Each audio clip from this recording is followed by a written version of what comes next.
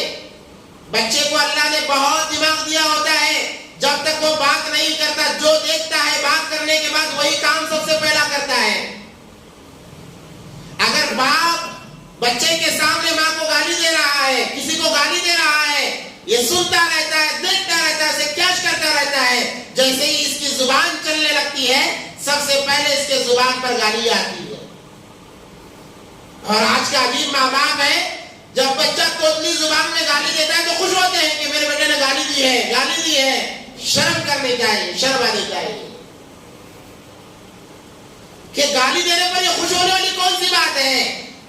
جب میرے بچے نے پہلے مرتبہ گالی دی اس نے اپنے اور اپنے والدین کے ایمان کو غارت کر دیا, جلا کر خاکسار کر دیا. اور دوسری بربادی یہ ہے کہ جب بچہ پہلی مرتبہ ابو یا امی کہتا ہے, ماں باپ کے خوشی کی امتیاز نہیں, اس وقت میں بھی دعوت ہو جاتی ہے. عجیب لوگ ہیں, صرف کھانے کا سوچتے ہیں. پیدا ہونے کے نام پر کھائیں گے, ختنے کے نام پر کھائیں گے, بلاغت کے نام پر کھائیں گے, شادی کے نام پر کھائیں گے, میت کے نام پر بھی کھائیں گے. اللہ ہم تمام کی حفاظت فرمائے. تو دعوت ہوتی ہے, میرے بیٹے نے ابا کہا. دعوت تو تب کرتے جب بچہ اللہ کہتا, لا الہ الا اللہ کہتا. یہ دعوت کرنے کے اسباب تھے, حالانکہ شریعت میں اس کی کوئی اصل نہیں ہے. تو الغزمروا اولادکم وهم ابناء 7 سنین, 7 سال کی عمر ہو گئی, اب نماز کا حکم کرو. نماز کو ساتھ میں لاؤ, ساتھ میں الگ کھڑا کرو تاکہ نماز کی عادت بڑھ جائے. اور اس کے بعد میں نماز میں تاخیر ہو رہی ہے, نماز ادا نہیں ہو رہی ہے. وَضْرِبُوهُمْ عَلَيْهَا وَهُمْ أَبْنَاءُ 10 سنین. 7 سال کی عمر خاص ہو گئی, اب نماز چھوڑ رہا ہے, نماز کو ترک کر رہا ہے. اسے ڈرانے کے لیے کوڑا لٹکایا جائے, اسے ہلکا ہلکا ڈرایا جائے. جائزہ لے اپنے اولاد کا, کیا آج تم نے نماز پڑھی, کتنے وقت کی نماز پڑھی, فجر کیوں نہیں پڑھی, ظہر کیوں نہیں پڑھی. ہم تاکید کریں, یہ ماں باپ پر ذمہ داری ہے. وَفَرِّقُوا بَيْنَهُمْ بِالْمَضَاجِعِ.